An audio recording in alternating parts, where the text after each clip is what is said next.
Demak, birinchi bo'lib biz Google ga kirib tilda deb yozamiz va birinchi chiqqan saytimizga kiramiz. Hop, saytimizga kirganimizdan keyin o'ng tarafda registratsiya knopkasi bor. Registratsiyadan o'tamiz. O'zimiz ismimizni yozamiz. Elektron pochta.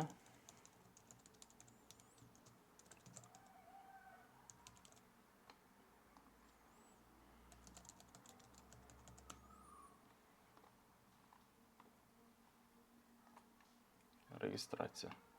Kapchadan o'tamiz. Kapchadan o'tdik va biz mana tildan ichiga kirib keldik. Yozamiz.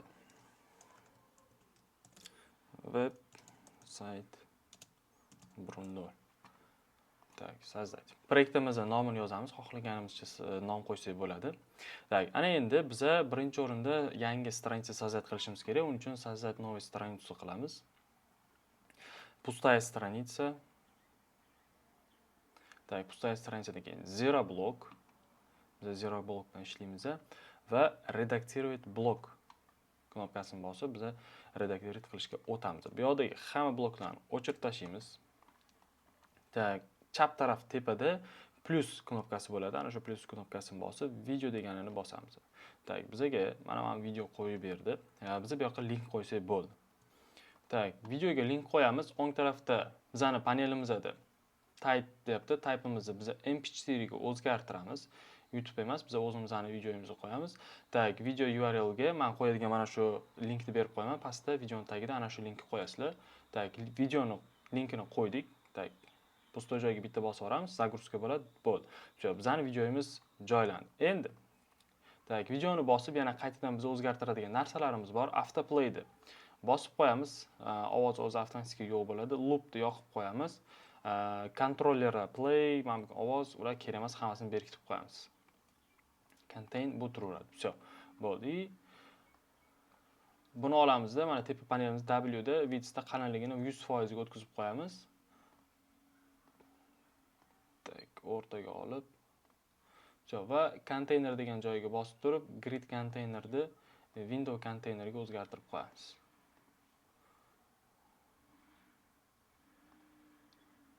Tak, 788 bo'ldi.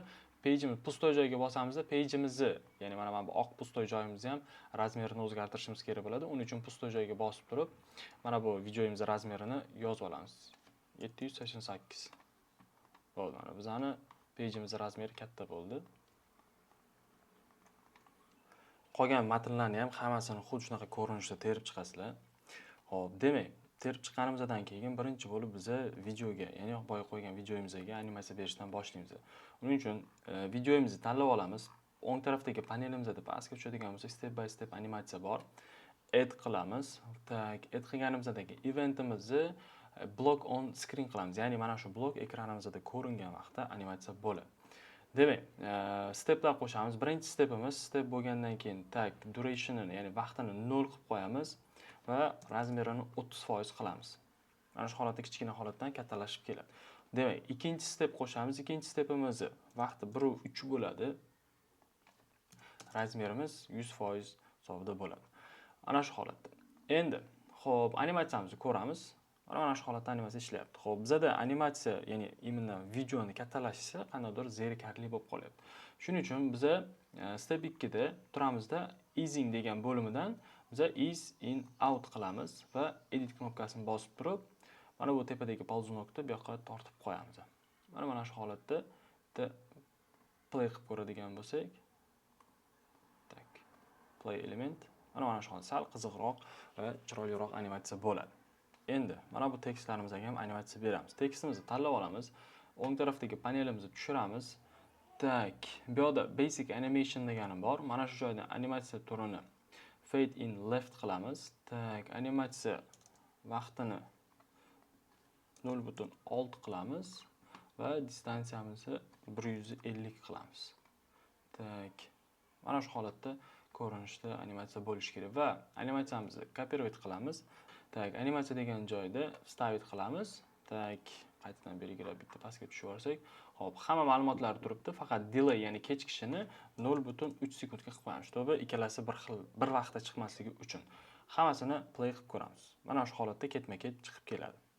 Endi o'ng tarafdagi mana bu tekstimizga ham animatsiya beramiz. Uni ham birinchi videoga berganimizda step by animatsiya qilamiz. Step by step. Demak, element on screen qilamiz. Xo'p, pastga tushamiz.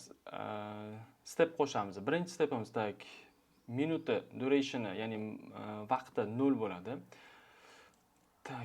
Opacity'sini, ya'ni prozrachностьni 0 qilamiz.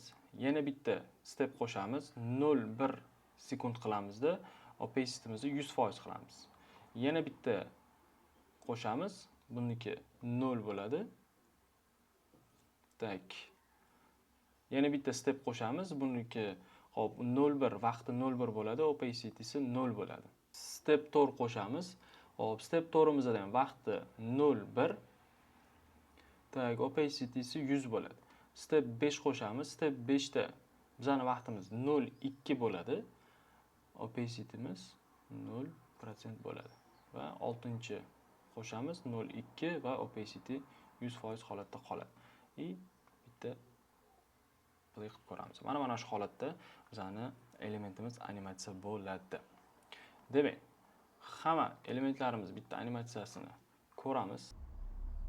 Mana hamma animatsiyalarimiz ishladi. Videolarimiz, tekstlarimiz animatsiyalari hammasi ishlagan. O'zingizlar ham bemalol ishlatib ko'rsanglar bo'ladi. Video linki video ostida bo'ladi.